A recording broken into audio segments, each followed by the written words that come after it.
आज मैं फिर आपके लिए क्लास 9th के एसए2 एग्जाम्स में साइंस का जो कल एग्जाम है 27 फरवरी को, उसके लिए हमारे सेकंड सेमेस्टर में 5 चैप्टर आने वाले हैं।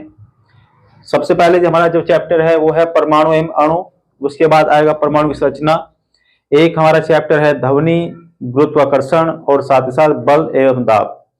तो एसए2 के एग्जाम में जो क्वेश्चंस अब तक आए हैं 9th क्लास में, तो उन जो महत्वपूर्ण प्रश्न है वो मैं आपके लिए लेके आया हूं। इस वीडियो में हम उन क्वेश्चंस की बात करेंगे जो अब तक क्वेश्चंस रिपीट होके आए हैं हर बार जो एग्जाम में आते हैं। तो यहाँ पे हम बात करेंगे क्वेश्चन चैप्टर नंबर 3 और चैप्टर नंबर 4 की, ऐसे क्वेश्चंस जो हर बार आपके एग्जाम में आ रहे हैं।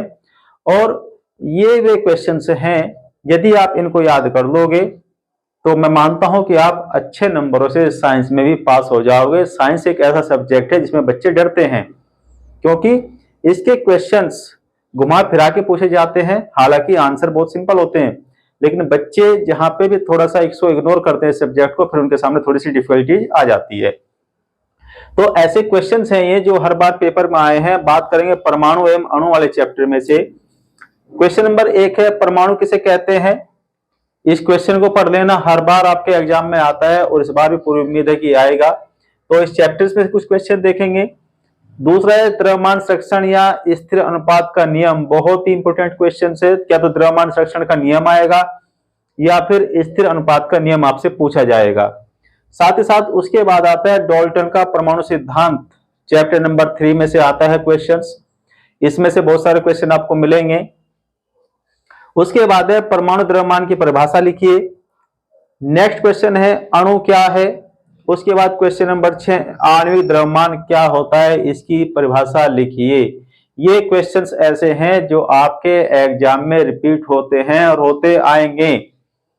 आगे फिर से है आवोगाद्रो संख्या या आवोगाद्रो स्थिरांक क्या होता है, इसकी परिभाषा लिखिए। 2 लाइन की इसकी डेफिनेशन है, एक संख्या है इसमें, उसको आपको लिखना है। उसके बाद मोल में परिवर्तित कीजिए। मोल क्या होता है, और यहाँ पे कोई संख्या दे दी जाएगी, कोई तत्व का नाम दिया जाएगा और उसको आपको मोल में कन्वर्ट करना है। जैसे 12 ग्राम ऑक्सीजन को मोल में परिवर्तित कीजिए, या फिर 20 ग्राम जल को मोल में परिवर्तित कीजिए। या उसके बाद एक क्वेश्चन आता है फिर इसमें, निम्न का द्रव्यमान क्या होगा। 1 मोल नाइट्रोजन हमें दे दी गई है, तो इसका द्रव्यमान क्या होगा। ये न्यूमेरिकल क्वेश्चंस हैं, इनको आपको जरूर एक बार पढ़ के जाना है। उसके बाद बात करते हैं चैप्टर नंबर 4 की, परमाणु की संरचना।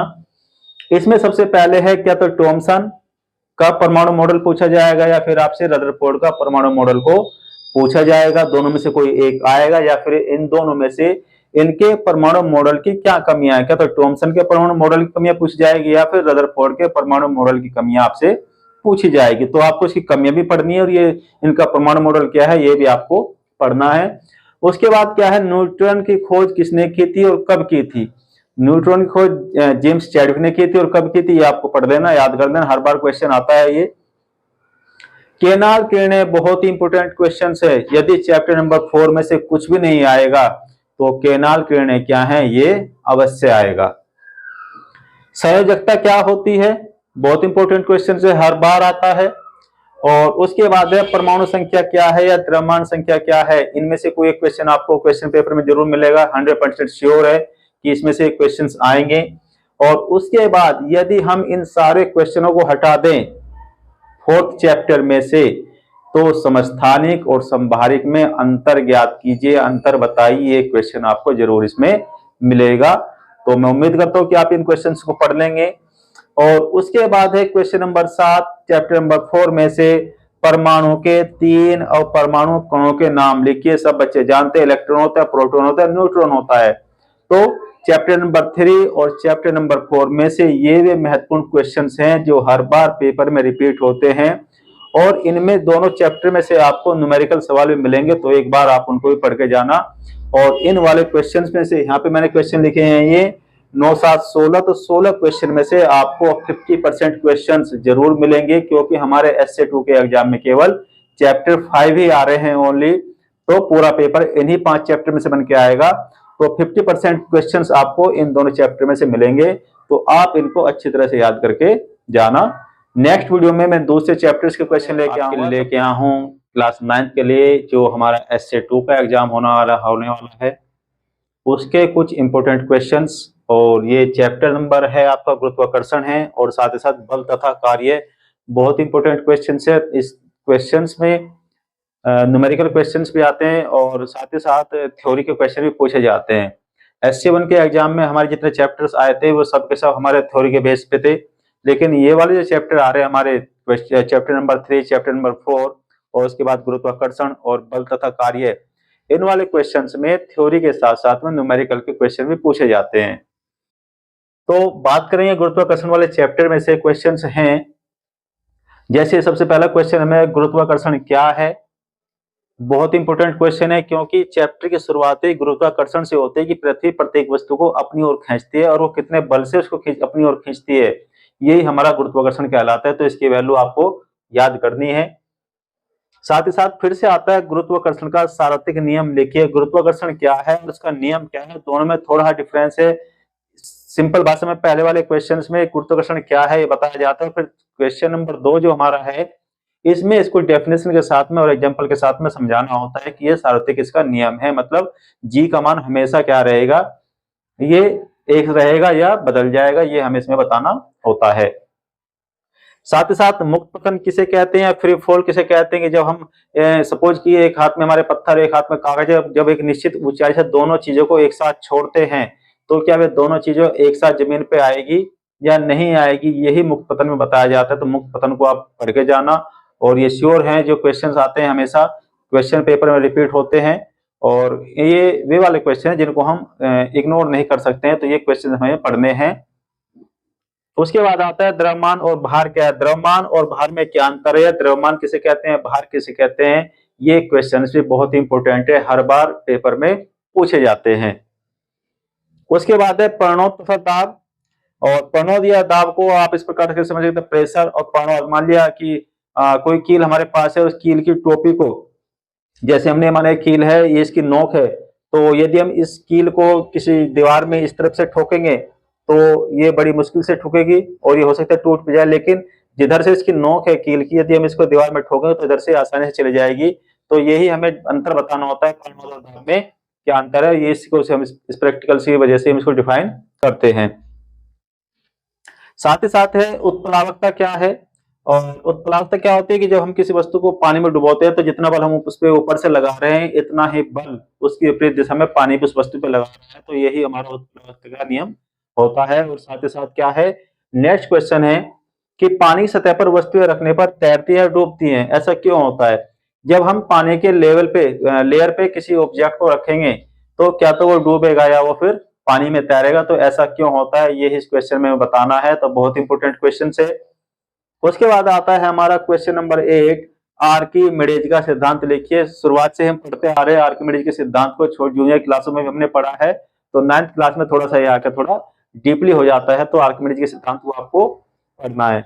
उसके बाद है गुरुत्वीय त्वरण से आप क्या समझते हैं। यहाँ पहली बात तो यह है कि गुरुत्वाकर्षण अलग होता है, गुरुत्वीय त्वरण अलग होता है, और मैं आपको उसको बताना चाहता हूँ। इसके लिए एक मिनट आप देखो जरा, गुरुत्वीय त्वरण की मैं आपको परिभाषा बताने वाला हूँ, तो इसको आप जरा याद कर लेना। और जब कोई वस्तु पृथ्वी की ओर गिरती है तो पृथ्वी के आकर्षण के कारण वेग के परिमाण में परिवर्तन होता है। जो उसका वेग है वस्तु का, उसमें क्या होगा, अंतर आएगा, और वेग में है परिवर्तन ही त्वरण उत्पन्न करता है, जिसको हम एक्सेलरेशन भी कहते हैं। यह त्वरण पृथ्वी के गुरुत्वीय बल के कारण है, इसलिए हम इसे गुरुत्वीय त्वरण कहते हैं। ये इसकी डेफिनेशन है। तो गुरुत्वाकर्षण और गुरुत्वीय त्वरण में कंफ्यूज नहीं होना है, बल्कि दोनों की ही डेफिनेशन अलग अलग है। उसके बाद हम बात करेंगे बल तथा कार्य वाले चैप्टर्स में, कार्य क्या है। और साइंस की परिभाषा ये बताती है कि जैसे कि आप किताब लेके बैठे हैं और यदि आप पूरा दिन आप किताब पढ़ रहे हैं और आपने एक भी क्वेश्चन याद नहीं किया तो आपने कोई काम नहीं किया। और यदि कोई बच्चा कहे कि मैं शाम तक इस दीवार को 2 इंच या 1 इंच सरका दूंगा, और आप उस पर सुबह से बल लगा रहे हैं और दीवार यदि 1 माइक्रो सेंटीमीटर भी नहीं खिसकी है, तो आपने साइंस की परिभाषा में कोई काम नहीं किया। आप कोई बोझ सर पे रख के खड़े हो गए हैं और विस्थापन 0 है, तो साइंस की परिभाषा में आपने कोई काम नहीं किया। तो कार्य क्या है हमें ये बताना है। और साथ ही साथ एक नियत बल द्वारा किया गया कार्य क्या है। जब हम किसी ऑब्जेक्ट पे कोई बल लगाते हैं तो उसमें कितना कार्य किया गया ये हमें बताना है। उसके बाद एक क्वेश्चन नंबर 12 पे देखेंगे फिर से ऊर्जा क्या है, इसके कितने रूप हैं। ऊर्जा एनर्जी क्या होती है। एनर्जी किसी बल लगाने के लिए हमें एनर्जी की जरूरत पड़ेगी और इसके रूप कितने होते हैं। दो रूप हैं, इसकी गतिज ऊर्जा लिखनी है आपको और साथ ही साथ आपको स्थितिज ऊर्जा भी लिखनी है। पोटेंशियल एनर्जी और काइनेटिक एनर्जी के बारे में इसमें आपको लिखना है जब इसके रूप के बारे में पूछा जाएगा और एनर्जी क्या है। साथ ही साथ किसी ऊंचाई पर किसी वस्तु की स्थितिज ऊर्जा ज्ञात कीजिए। कोई ऑब्जेक्ट किसी हाइट पे है तो उसकी स्थितिज ऊर्जा कितनी है ये हमें बतानी है। साथ ही साथ ऊर्जा संरक्षण का नियम बहुत ही आसान है। देखो तीनों ही नियम आपको याद रखने हैं।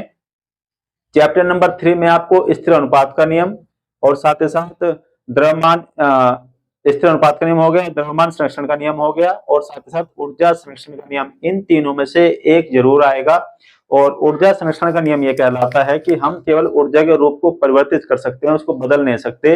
जैसे कि ये विद्युत ऊर्जा को हमने प्रकाश ऊर्जा में बदल दिया और जब हम कोई लाउड स्पीकर चलाते हैं तो विद्युत ऊर्जा ही वो ध्वनि ऊर्जा में चेंज हो जाती है। तो ऊर्जा का संरक्षण का नियम और उसको किस प्रकार से उसमें बदला जा सकता है ये हमें याद करना है। साथ ही साथ कार्य करने की दर क्या होती है। जब कोई हम किसी वस्तु पर कोई बल लगाते हैं तो कितना कार्य किया गया, उसका रेट ऑफ वर्क क्या रहेगा। साथ ही साथ एक क्वेश्चन इसमें आएगा न्यूमेरिकल में 60 वाट का बल्ब प्रतिदिन 6 घंटे जलाया जाता है, उपयोग किया जाता है तो उस बल्ब ने पूरे दिन में कितनी बिजली की यूनिट खपत की है। ये एक न्यूमेरिकल क्वेश्चन है और इन चैप्टर में से न्यूमेरिकल सवाल भी आएंगे और तो आप इन सबको तैयार कर लेना, याद कर लेना और तभी आप साइंस के पेपर में अच्छे मार्क्स लेके आओगे। नेक्स्ट वीडियो में एक और चैप्टर रह गया हमारा और उसका नाम है हमारा ध्वनि। तो उसके क्वेश्चन